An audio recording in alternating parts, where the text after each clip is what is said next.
Dr. Maltsev. Очень рад знакомству. Says, I'm very glad to meet you. And I'm glad to talk to you. Я очень рад с вами поговорить. Да. Мы можем поговорить о работах Жана Бодрийяра, его философии, о социологии. So could we please speak today about Jean Baudrillard, his work, sociology and philosophy? It would be my pleasure. Это будет мне в удовольствие.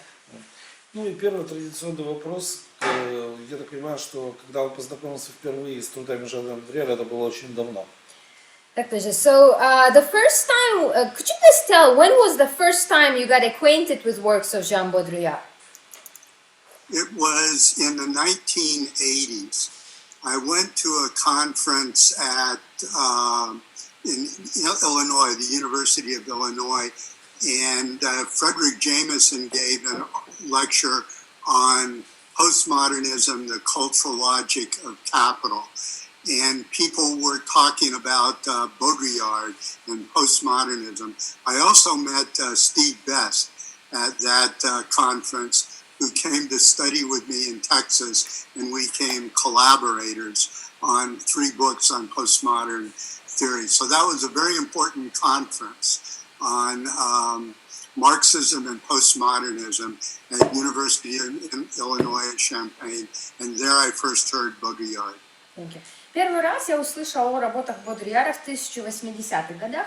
Я поехала на очень важную конференцию, которая проводилась в университете Иллинойса. И эта конференция была посвящена марксизму и постмодернизму. Там говорили о постмодернизме, о логике капитала. И на этой конференции я услышала первый раз о Бодрийяре. Я познакомился со Стивеном Бестом там. И после этого мы с ним вместе стали работать и вот написали 3 тома. Вы же виделись с Бодрийяром лично? So you have seen Baudrillard. I mean, you have met Baudrillard personally, right? One time, near the end of Baudrillard's life, there was a conference on Baudrillard in Swansea, England, in the UK. And Baudrillard came, and there were many other Baudrillard scholars from all over the world. And it was only then that I met Baudrillard, and we had a very friendly relationship. Mm-hmm. Я с ним встречался только один раз. Перед смертью Бодрийяра состоялась некая конференция в Великобритании, в университете Свансея. И туда съехались разные эксперты по Бодрийяру со всего мира. И мы с Бодрийяром разговаривали, и у нас после этого сложились очень дружеские отношения. А какое впечатление он произвел, как ученый, как человек на вас? Would you mind please sharing, so when you have met Baudrillard, what kind of impression did he give? I mean, as a scientist, as a scholar. Very serious, but also with a good humor and very friendly. I had very positive discussion, even though in my book I had some criticisms of Baudrillard. And a Swiss professor came to me and said, Doug, I'm surprised you're so friendly with Baudrillard. But I said, this is a friendly conference. He's very friendly. I'm happy to meet him. So. Первое впечатление на меня произвел следующее. Это был очень серьезный человек, но с прекрасным чувством юмора. Он был очень дружелюбный. И дело в том, что у нас настолько дружелюбная беседа состоялась, несмотря на то, что я его критиковала, его я работу знала, уже писал про него. И ко мне подошел один швейцарский профессор и сказал: да, как так произошло, что вы с ним дружески общаетесь, вы же как бы его критик. И док сказал, что эта конференция дружеская, и мы отлично понимаем друг друга. Окей. Вот такой вот вопрос. Чем Бодрийяр с вашей точки зрения отличается от других философов? Есть ли какое-то характерное отличие? Dr. Douglas, what do you think makes Baudrillard different from other philosophers? Do you think he has some specific peculiarities that make him different? In Baudrillard's early work, he's combining philosophy, sociology, and studies of the media and consumer society, which I also was doing at the same time. in the 1970s and 1980s. So that made me sympathetic to Baudrillard. But then, in his second period, when he's developing postmodern theory, he's developing very original theories of the postmodern society, of the society of simulation, hyperreality. So he became a very original thinker in the rest of his life, really. Ответ таким образом он сказал, что ранний этап Бодрийяра, ну, как ученого, он состоял в следующем. Бодрийяр комбинировал философию, социологию, СМИ и общество потребления. И я как бы очень симпатизировала ему, потому что я тоже этим занимался в 70-х, 80-х.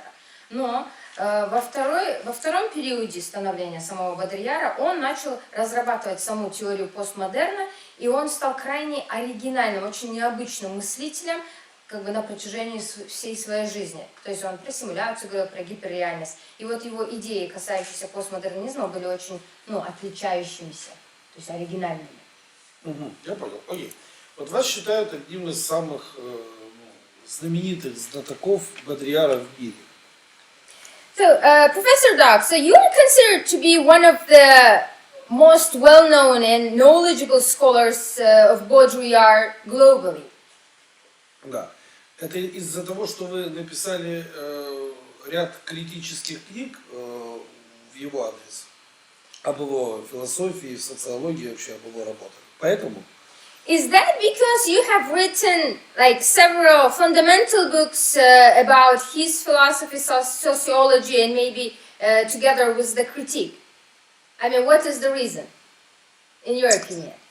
I wrote the first Baudrillard book that covered the entirety of his work, from his early work on the consumer society into his later postmodern work, and then into his later theory work. So I was the first to cover Baudrillard as a totality up till 1989. And then I wrote a encyclopedia entry in the Stanford Encyclopedia of Philosophy that covered the later Baudrillard. So I covered all of Baudrillard's writing, and I've done many interviews, conferences on Baudrillard, and written articles. So I became well known for Baudrillard, but also for postmodern theory, the books I did with Steve Best. Он говорит, дело в том, что я был первым человеком, который описал полностью все работы Бодрийяра, начиная с самого начала, вплоть до 1989 года. То есть я именно целостно как бы показала его. То есть начиная с общества потребления вплоть до постмодернической теории. Также я как бы был тот человек, который собрал энциклопедию про Бодрийяра для Стэнфордской онлайн-библиотеки, но эта энциклопедия, она посвящена Бодрийяру именно новейшему, то есть его последнему этапу становления как ученого. Также я провела огромное количество интервью, конференций, написала очень много научных работ про Бодрийяра.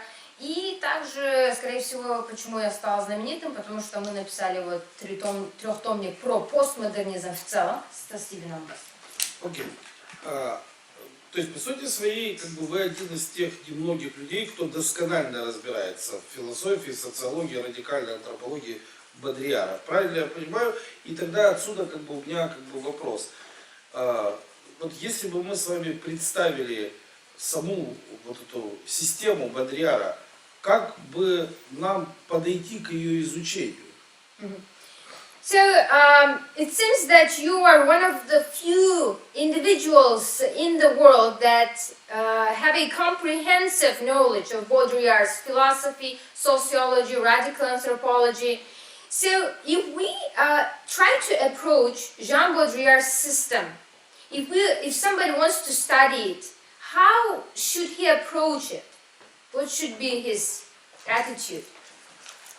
Begin to study his early works on the system of objects, the consumer society, and then his works on postmodern theory, on the media, computers, then his later work on politics and the media and globalization. So if you go to my book, I have in my encyclopedia of philosophy entry, I have the list of all of Baudrillard's books. So most are translated in English. Of course, they're all in French. And I'm not sure how many are translated in Russian or Ukrainian. Is he translated in Russia? Yes, not all, but most of the books. Oh, okay. Just start reading the books from early Baudrillard from middle to late.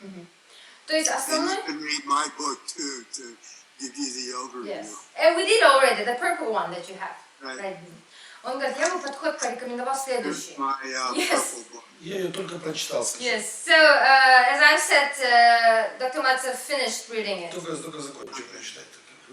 Он говорит, я бы порекомендовала начать читать именно книги Бодрийяра, самые ранние труды сперва, то есть это начиная с системы вещей, общество потребления, потом перейти к книгам, которые были написаны в середине его карьеры, и это будет касаться постмодернической теории, СМИ, потом политика будет, глобализация.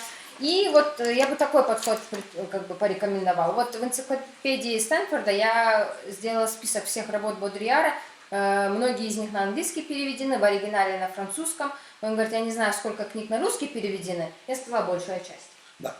Вот то, что вы сейчас говорите, в общем-то, вот этот подход, он в большинстве случаев как бы не дает результата. Вот кто не читает Бодрийяра, вот по вашей методике, шаг за шагом, никак систему собрать как бы не может. В чем причина, по вашему мнению? So Doug, now you have explained what should be an approach to studying the system of Baudrillard. So many Baudrillard scholars and people that are just interested in him are trying to, yes, many of them did read books starting from the early career of Baudrillard, then middle and the end.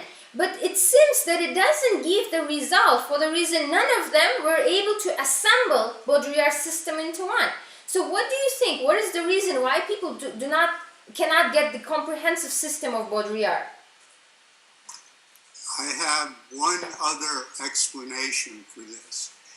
And I haven't told you yet that I studied in France from 1970 to 1971.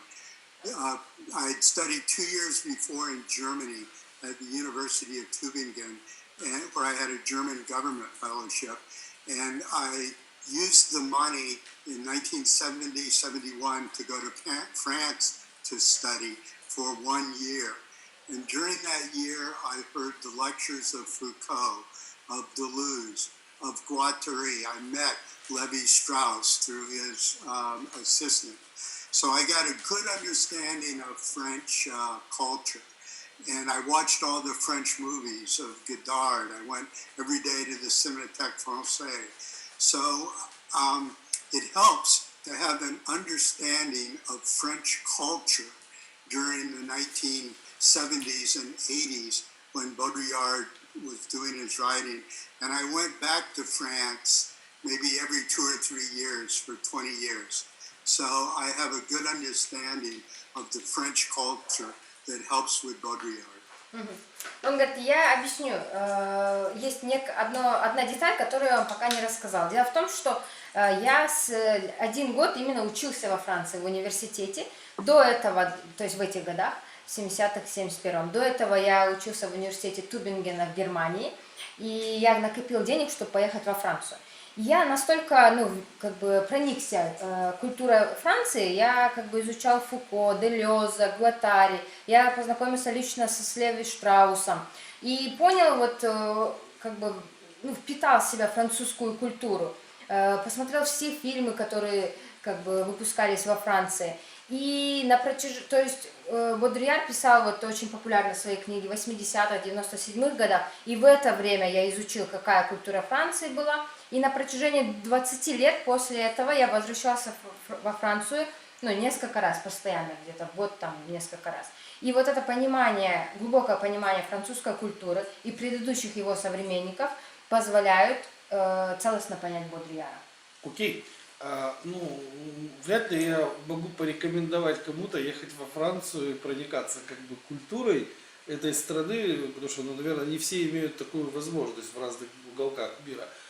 А может, есть какой-то другой подход, более рациональный, как бы, к изучению Бодрийяра, разбить его на какие-то, например, части, представить в виде какой-то системы или какой-то геометрической фигуры. I mean, Doc, you had an amazing opportunity to be immersed in French culture. But for instance, not all people can do that. Not all people can regularly visit France. So if one would approach the Baudrillard systems, try to understand, grasp it, the complexity and comprehensiveness of the system, maybe we can also recommend something else to this type of people. For instance, maybe it's possible to divide Baudrillard's works into a certain system or come up with a certain geometrical figure that would define his system? I think it's more important to understand Baudrillard's relation to French culture. So maybe you have to read the books of Foucault. Maybe you have to read the books of Deleuze and Guattari, of Althusser. Maybe you should watch all the movies of Godard and Truffaut to try to understand French people, French culture, French life. Movies, I think, are very good for introducing people to culture. So I think it's important to situate, to read Baudrillard in the context of his culture and society.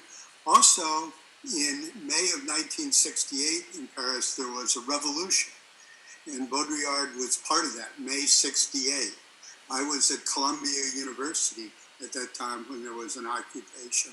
So there are many books on the student politics of France, on May 68, on French culture, and so it's possible to get an understanding of Baudrillard's context without going to Paris, to read these books, see these movies, and maybe you can understand Baudrillard's life and times. Для тех, кто, например, не может поехать в Париж и окунуться в эту культуру, я бы порекомендовал начать изучать Бодрийяра в контексте его культуры, то есть Франции. Например, изучить Фуко, Делеза, Альтусера, посмотреть фильмы. Я думаю, фильмы — это прекрасный способ проникнуться в культуру Франции. Также нужно понимать, что, например, в мае 1968 года во Франции произошла революция, частью которой был Бодрийяр. В это время я преподавал или находился в университете Колумбии. Есть очень огромное количество книг, которые описывают этот контекст и про революцию в том числе. То есть, такое. То есть нужно изучать Бодрийяра в том контексте, в котором он жил. Ну ведь Бодрийяр от этого контекста как-то отличался, верно? А тогда чем отличался от этого контекста? Certainly, without a doubt, Jean Baudrillard was way different from the French culture itself. And even in the beginning, you know, how people in France didn't really accept his works and didn't recognize him. So what do you think made him different from his environment and his cultural context? I think he was a typical kind of French intellectual who follows their own ideas, who absorbs culture in their own ways. There's a tradition, you know, in France of modernism, of make it new, of Baudelaire in poetry, of the Impressionists in art, of many different filmmakers like Godard. So I think Baudrillard, in this sense, is a modernist, in that he wants to create original theoretical works. And that involves a critique of the society, the culture, the dominant ideas around you. So I think there's a French intellectual type that Baudrillard fits into that makes him an original thinker.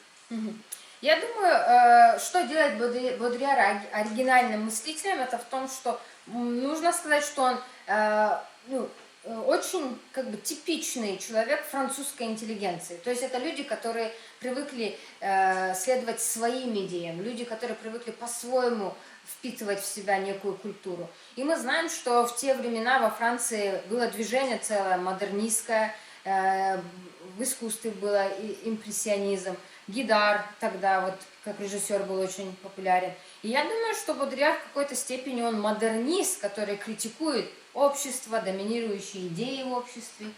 Хорошо. А как родилась идея критиковать Бодрийяра?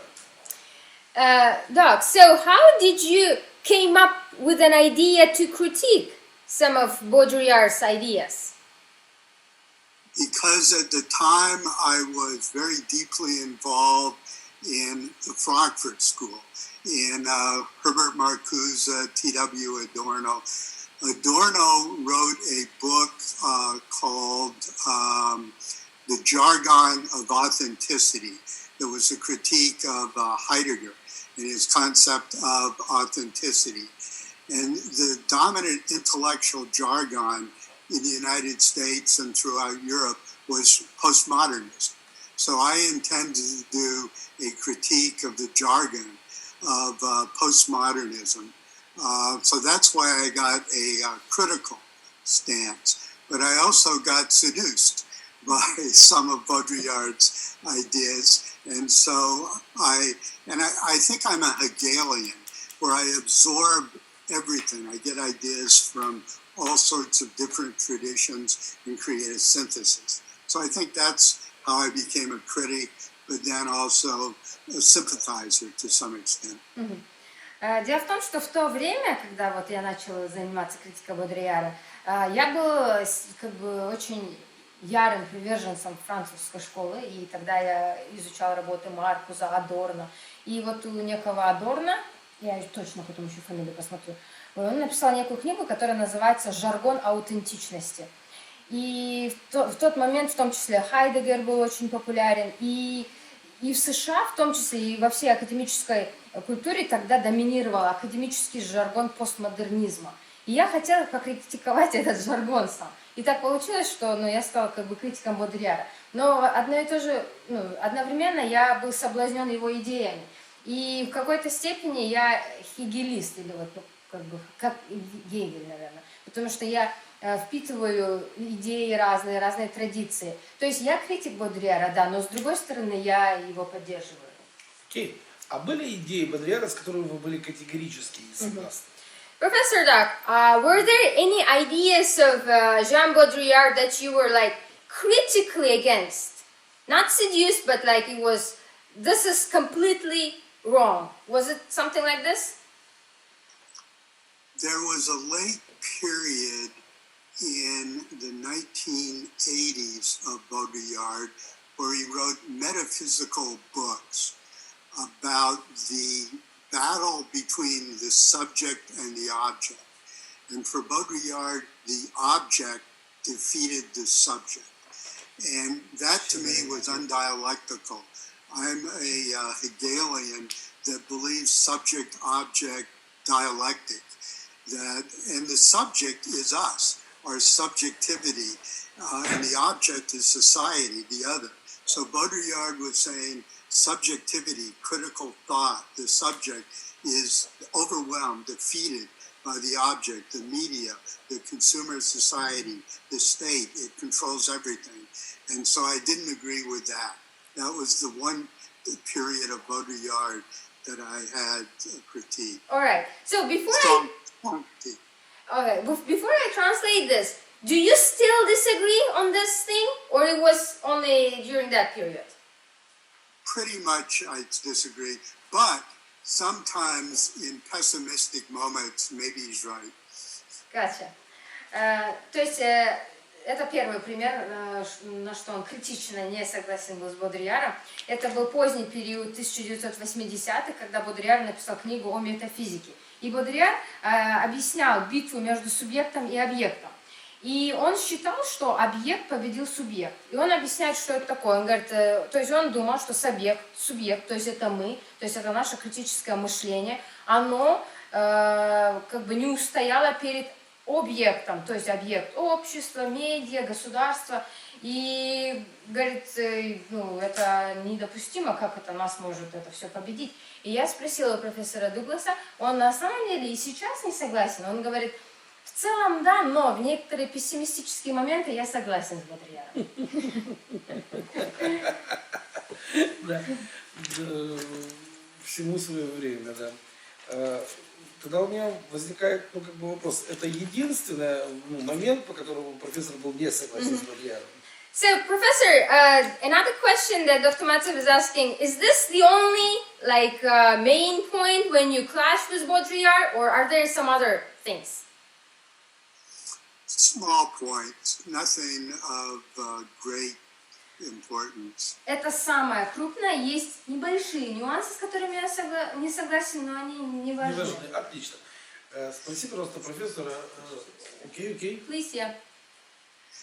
I was just going to say there's a sense of humor and satire in Baudrillard. So sometimes he's saying things to shock, just like a modernist artist. So he wants you to attack him. And I don't fall into that trap. So I don't attack Baudrillard just because he says something shocking. He wants to shock you. He wants to say something outrageous. Right. And that's partly his charm, but it's also humor. So you have to just laugh, you know. You don't attack. Что я хотела добавить? Дело в том, что в работах Бодрийяра у него прекрасное чувство юмора, и он много использует иронии или сатиры. И он пишет некоторые вещи, которые шокируют. И он специально это делает. То есть, как бы это сделал, например, художник-модернист. И дело в том, что есть очень много моментов, где он как бы он провоцирует тебя на реакцию, и нельзя его атаковать. То есть он специально это делает, и я не поддаюсь этим ловушкам. Есть моменты, когда нужно просто посмеяться, и он этим чарует. И то есть нельзя Бодрийяра просто так против него выходить, просто потому что это шокирует, то, что он пишет. Окей. Вы помните работу Бодрийяра «Гипсованду»? Doc, do you remember Baudrillard's works, which is called Les Anges des Stucs? Yeah. You know, I never actually read that book. That has not been translated into English, and that was one that I just never. I now remember though seeing the title, so I'm sorry I can't. Я только что вспомнила название, потому что там есть во французском название именно «Ангел». Он говорит, это была вот именно та книга, которую я не прочитала. Она не была переведена на английский, извините, пожалуйста, я не читала. Окей. Так, периоды. So, Professor, in the beginning you said there is an early Jean Baudrillard, the middle Jean Baudrillard, and the later. So, what would be the periods that we can divide Jean Baudrillard? Is this three ones? Maybe there's a fourth period that is in the 1990s and 2000s, in which he's addressing the events of contemporary society. He's writing about the Gulf War. He wrote one, the Gulf War didn't happen. He's writing another one, September 11th, in the spirit of terrorism. He's writing on globalization and contemporary events. And it's hard to categorize that period of Baudrillard because he uses the concepts of the earlier periods, but he's analyzing more socio-political events than just creating philosophy. Он говорит, думаю, мы можем даже прибавить, что был четвертый период Бодрийяра, это был 99-2000-е годы, когда он писал книги про войны в заливе не было и другие работы. То есть он использовал свои старые теории, но уже в некой другой форме. Тогда у меня вопрос возникает, как он вот к этой работе войны в заливе не было, как он к ней относится? Then the question, the following: the Gulf War didn't happen. What is your attitude of that work? What do you think about it? I wrote a book also on the Gulf War called the Persian Gulf TV War. And my argument was that the Gulf War was a media spectacle created by U.S. politics, U.S. politicians, the first Bush and Cheney and Rumsfeld, but also the media, that was to make a spectacle celebrating U.S. military power. So to me, it was an important geopolitical event. So I argue against Baudrillard that it did take place. So in that sense, I'm also critical of that book of Baudrillard. That would be another place that I have a critique. Как раз эта книга, я ее критикую. У меня есть еще одна работа, которая написана «Персидская телевизионная война». Правильно, на эту книгу, это ответ как раз ему. Говорит, мой аргумент в следующем, что это был некий медиа-спектакль политиков США, начиная от Джорджа Буша I и других политиков, когда они праздновали именно силу, милитаристскую силу США, типа, демонстрировали ее. И я считаю, что это был крайне важное геополитическое событие. И Бодрияр говорит, что войны в заливе не было, а я говорю, нет, она была. И в этом мой основной ответ. Может быть, Бодрияр, когда говорит, что войны в заливе не было, имеет что-то другое в виду? When Baudrillard said that the Gulf War didn't happen, maybe he meant something else? I mean, not like, didn't it happen? It's a joke. Baudrillard is arguing that for the people that are watching it on the media, the Gulf War didn't happen. They're just watching a media spectacle. They're not, and he's talking mostly about French people and European people, but also some Americans that are just watching this media spectacle on television. It's not a real event. It's a media event. It's media mediated. And I agree with Baudrillard that it was created as a media event by the U.S. government, the military, and the media, but it happened for the Iraqi people, and it created chaos in the Middle East, destabilized the Middle East. So to me, on one hand, Baudrillard's right. For many people who are watching the Gulf War, it's just another television spectacle. But in terms of geopolitics, it's a real event. Ну, первое, Бодрияр как бы отчасти шутил. То есть он говорил, что данная война, она именно медиа-война, это спектакль. И в данном случае я, безусловно, с ним согласен. И когда он это писал, он больше говорил, что он как бы говорил о французах, о европейцах и о некоторых американцах, что они смотрят некий медиа-спектакль. И в этом смысле я с ним, да, согласен. Но когда мы говорим именно о геополитике, то нужно сказать, что данная война, она полностью дезорганизовала Восток, и произошли ужасные вещи для Ирака. То есть в этом смысле я не согласен. То есть геополитически эта война имела очень большое влияние. Профессор, скажите, пожалуйста, смотрите, я поговорил более чем с 20 самыми выдающимися профессорами в мире на разные темы, связанные с Бодрилляром. Все они считают, что Соединенные Штаты Америки, ведут себя, как минимум, незаконно, некорректно, неправильно, да? Почему ничего не меняется? So, Professor, Dr. Maltsev says that he basically spoke with more than 20, one of the distinguished scholars about some ideas of Baudrillard. And most of them do agree that U.S., if we take the politics of U.S., that it behaves incorrectly, let's say, in some ways illegally, I mean, when it comes to geopolitics. So, why do you think, why things are not changing when it comes to U.S. Playing on the global arena? Things have changed for the worst. We now have the worst. We have Trump. Actually, Baudrillard has a concept called the spiral of the worst. And he saw society, in particular capitalist society, American society, it was spiraling to the worst. Always more crisis, more exploitation, more war, more chaos. So to some extent, Baudrillard's notion of the spiral of the worst explains Trump. That Trump represents the worst of American society, and that's why things haven't gotten better, they've gotten worse. That's very pessimistic, but that's what I believe. Он говорит, почему не поменялось? Все поменялось, но только к худшему. У нас сейчас есть Трамп, и это олицетворение самого худшего, что может вообще в Америке происходить. И у Бодрийяра есть некое понятие спираль зла или спираль ужасного. И он этой спиралью как раз объясняет, вот, почему больше кризисов происходит, больше эксплуатации, больше хаоса. И вот я думаю, Трамп – это прекрасное олицетворение этой спирали зла. И я, говорит, у меня очень пессимистичный подход, но это так, в США сейчас хуже некуда. Окей.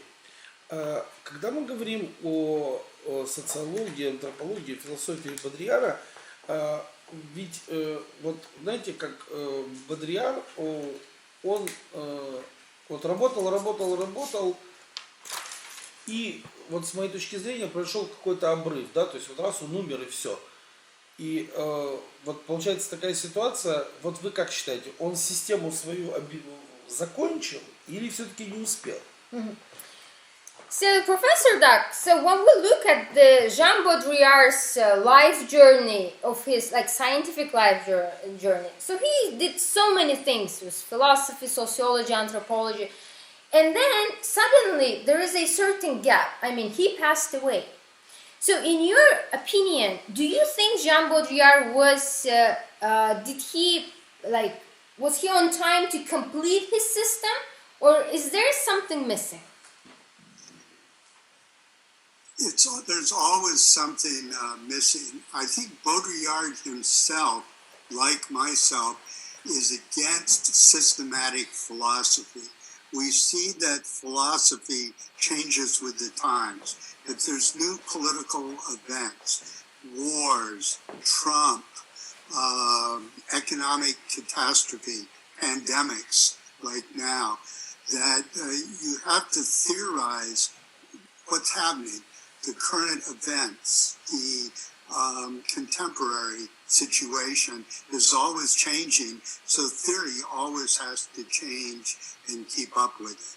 So there's many people influenced by Baudrillard who have continued his work, and you've interviewed some people like Arthur Croker and Steve Best and myself from different perspectives, but in some ways all influenced by Baudrillard. So, in a nutshell, you think that Baudrillard didn't complete his system? There's no system to complete. Gotcha, now I got history is complete, always changing. Ответ следующий. Есть обрыв, и дело в том, что самое основное системы нету. И он объяснит, почему ее нету. Говорит, я считаю, что Бодрийяр, как и я в том числе, был против систематической некой философии, потому что в мире постоянно все меняется, и теория постоянно должна под это тоже адаптироваться. Когда у нас есть постоянные войны, экономические кризисы, пандемии, Трампы, то есть все меняется, и, соответственно, и теория должна меняться. И вот многие люди, на них повлиял сильно Бодрийяр, и вы с некоторыми уже говорили, с такими людьми, как Артур Крокер, как Стивен Бест, я в том числе. И я после этого задала вопрос, так вы считаете, он систему закончил или не закончил? И профессор говорит, нет системы, которую нужно закончить. Позиция профессора понятна. Тогда возникает у него такой вопрос. Если нет системы, что критиковать? Then another question is like this, Professor. It's a little bit direct, if you don't mind. Нет предмета критики. If there is no system of Baudrillard, then what can we critique about it? There's no subject of critique. Well, some of the ideas, his book, The System of Objects, does create a systematic theory of subject-object of consumption of media. So you can do critiques of different works of Baudrillard, of different ideas of Baudrillard, but you can't critique just everything because it's so different. нельзя критиковать все. Дело в том, что можно критиковать отдельные работы, его отдельные идеи. Например, Бодрийяр написал книгу «Система вещей», где он создал некую систематическую теорию, то есть системную теорию. Можно это критиковать. То есть мы не можем все же критиковать. Отдельные работы. Я просто вот, ну, как бы считаю, что если мы говорим о, там, например, Канте, да, то это система мировоззрения определенная. Да? Если мы говорим там, о Спинозе, это некая система мировоззрения. Вот Бодрийяр это тоже некая система, с моей точки зрения, мировоззрения. Но если вы говорите, что системы нет, то я не вижу, ну, как бы объекта критики. Что можно тогда критиковать? So, Dr. Maltsev says, for instance, if we take Kant, Spinoza, their system would be a certain worldview, right? Yes. And so Dr. Maltsev believes in his personal viewpoint that Jean Baudrillard also gives us a certain prism of worldview. And so if we say that Baudrillard didn't have one system, then it's very hard to understand what can be critiqued. I mean, there is no subject of critique. I mean, only separate works then. Yes. But that's true.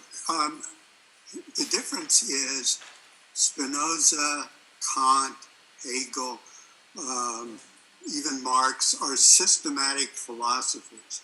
They create a system of thought, and their whole work is dedicated to doing a system. Baudrillard has what I call theoretical interventions in certain periods. So he writes a book on this topic at this time, then another book. It's never a system. All of Kant and Hegel is going towards a system. Every work is part of this system. So you can critique all of Kant for being a rationalist, all of Hegel for being an idealist, all of Marx for being an economist, a materialist. So with these theorists, you can critique the system, but not with Baudrillard. Mm-hmm. Baudrillard is not a philosopher. He's more of a social theorist, a cultural critic. He uses philosophy, but he's not a philosopher. Ну, ответ следующий. Когда мы говорим о Спинозе, о Канте, о Гегеле, о Марксе даже, дело в том, что это были очень как бы систематичные философы. Эти люди работу за работой выстраивали одну систему.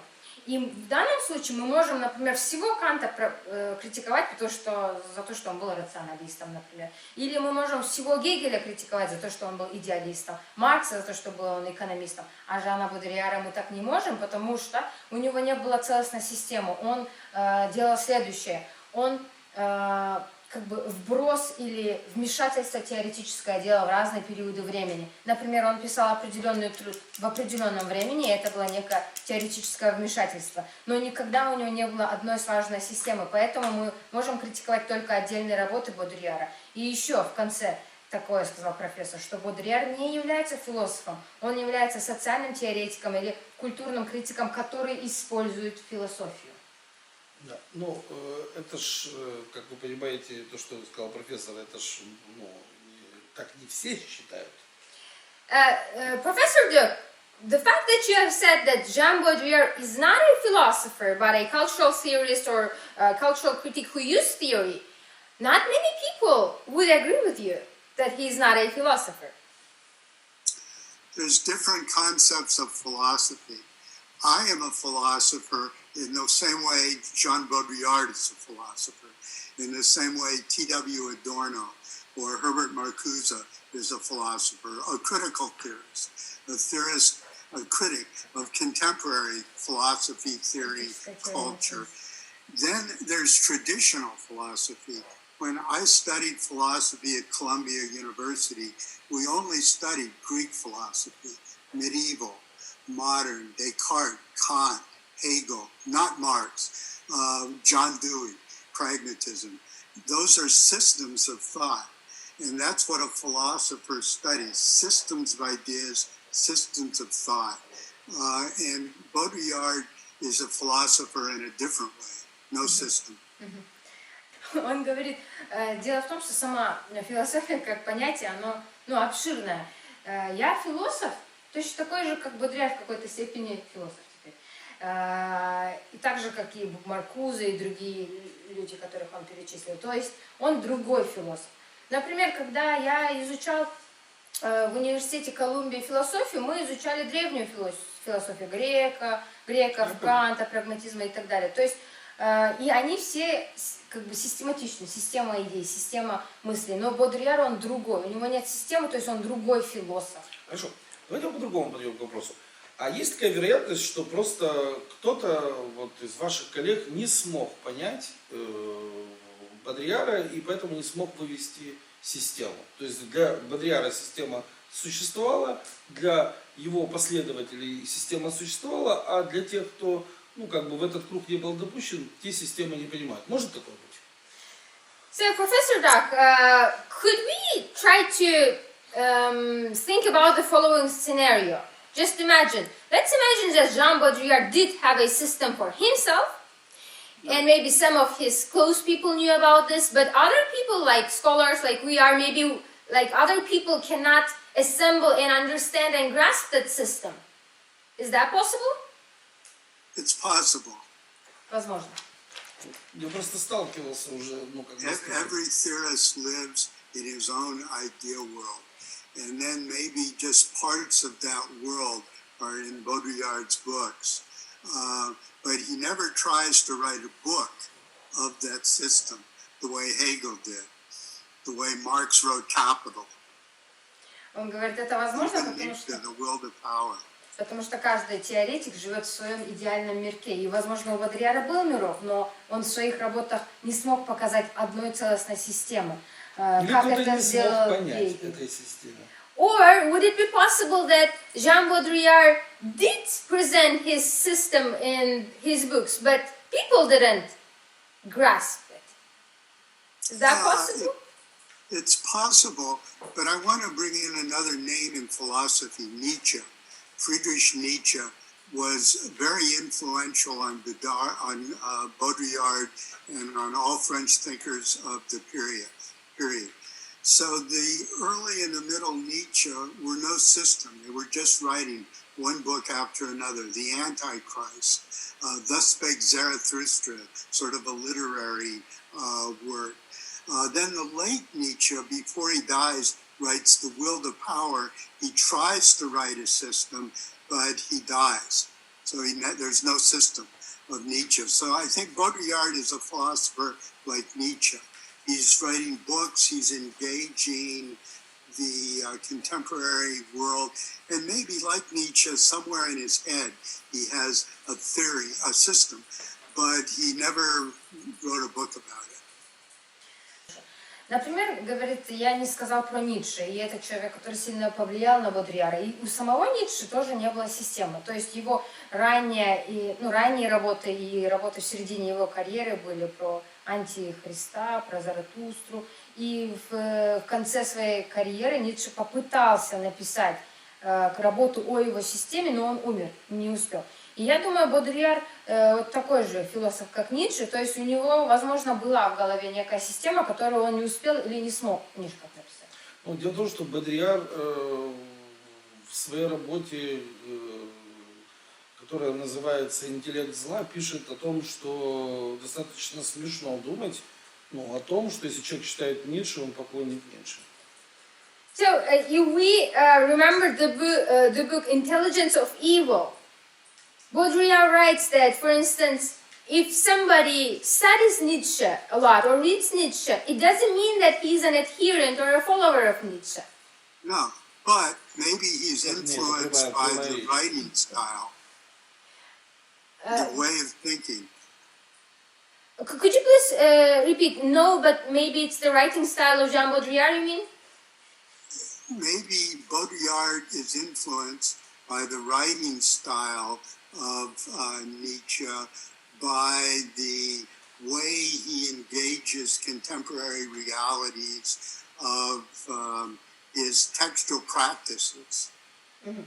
Он говорит, нет, но, возможно, Жан Бодрийяр на него повлиял именно тот стиль, в котором писал Ницше, тот способ, как Ницше относился к современной теории или к чему-то. Хорошо, тогда у меня предпоследний вопрос. Он выглядит так. Если мы как бы говорим с вами о том, что Бодрияр был, ну вот, не успел, не закончил, да, и так далее и тому подобное, по сути своей, есть ли смысл его принимать в расчет вообще, как мыслителя?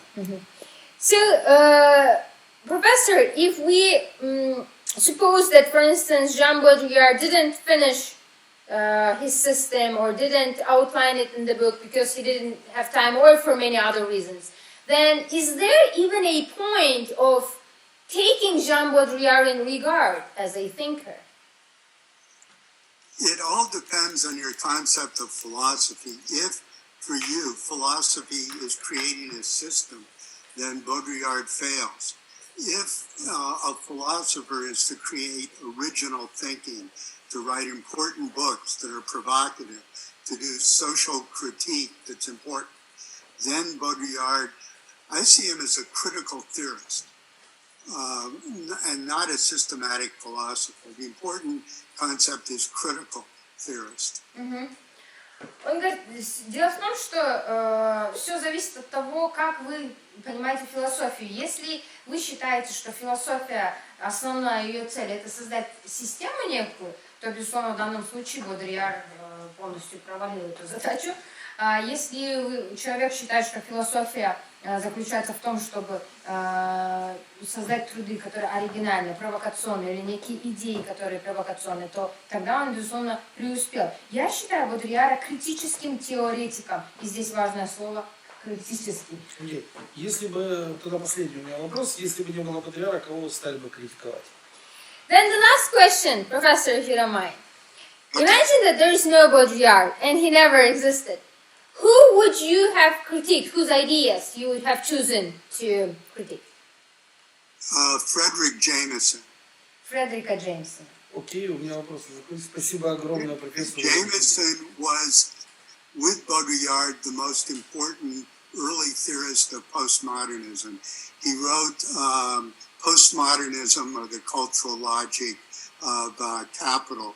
So he was, in the United States, the most important postmodern theorist. But Jameson was more of a literary theorist and a cultural theorist. If I had to choose a philosopher, I did choose Herbert Marcuse. I wrote a book on Herbert Marcuse and the crisis of Marxism, and I edited 6 volumes of Marcuse. I'll bring in 1 minute. Okay. Он говорит, что если бы не было Бодрияра, я бы выбрал Фредерика Джеймсона, который является одним из ранних теоретиков постмодернизма, как и Бодрияр. И он в США считался одним из основных постмодернистов, но он был литературный теоретик больше, тот, который написал «Логику капитализма». И я был редактором шеститомника о Маркузе, он прочитал, кстати, книгу. So I edited the Routledge Press collection of Marcuse's collected works, all of his papers, letters. Herbert Marcuse, Marxism, Revolution, Utopia.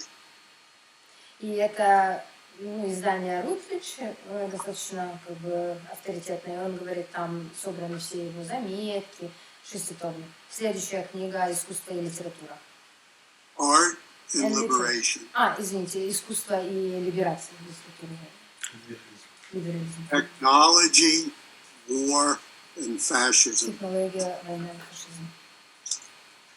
And you edited all these books? Yes. Philosophy, Psychoanalysis, and Emancipation. Философия, эмансипация и психоанализ. Towards a critical theory of society. Критическая теория общества. The New Left and the 1960s. Новые левые и 1960-е. This is during my lifetime. I was a member of the New Left from the 1960s. We studied Marxism, we studied Freud and psychoanalysis, we studied critical theory, we studied war, technology, fascism, we studied art and the aesthetic dimension. So all my life, I studied Herbert Marcuse's work, and Baudrillard was just a secondary interest. My major interest was Marcuse. But more in the spirit of Baudrillard than Marcuse, I wrote a book called The American Horror Show, Election 2016. I saw that book. The of Donald Trump. Let me translate this, Professor. Let me translate in here, okay? So you said you were like, it was like an organization you left, you were the part of? The New Left. Okay. Anti-war movement. Anti-Vietnam. Профессор говорит, что он на протяжении всей жизни был частью некой группы, которая называлась «Новые левые». И некая как бы военная группа, ну не так, как военные вещи, которые делали. И они изучали марксиста, Фрейда, критическую теорию, фашизм, эстетику, войны. И дело в том, что на протяжении всей жизни я изучал вот именно вот этого Маркуза. И Бодрийяр был моим неким второстепенным интересом. И он также написал книгу, которую я, говорит, написала больше в стиле Бодрийяра, а не Маркуза, и она называется «Американское шоу ужасов. Выборы Трампа 2016 года». Окей. Поблагодари профессора, скажи спасибо огромное, что он уделил нам время. So, Professor Doug, thank you so much for sharing your time with us. This was a great pleasure to speak with you about Baudrillard finally. And it was a great pleasure for me. So my last confessional thought is I'm more of a Marcusian than a Baudrillardian. But in my own work, if I write on Trump, I combine Baudrillard, Marcuse, Adorno, French and German thought. Он говорит, спасибо большое, для меня было очень приятно, и вот мое последнее признание открытое, которое я скажу. Я должен сказать, что я больше приверженец Маркуза, нежели Бодрийяра. И вот в книге, которую я написала «Американское шоу ужасов про Трампа», я попытался соединить эти два подхода. Окей.